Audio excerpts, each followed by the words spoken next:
Friends, हम check dishonour की बात करते हैं। चेक डिसऑनर ना करवाना और रिकवरी रकम।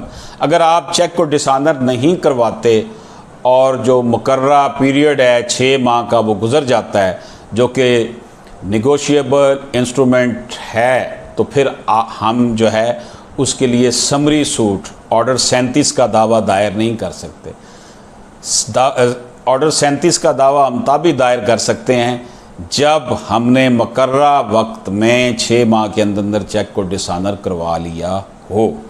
यानी जब हम आम दावा बराए दीवानी दिला पाए जाने वाले रकम दायर करेंगे और नॉर्मल मुकदमा की तरह गवाह पेश करके ट्रायल की जो कार्रवाई है उसके तहत ही रकम वसूल कर सकेंगे, अगर मुकदमा मंदरजात अर्जी दावा साबित करने में कामयाब रहे।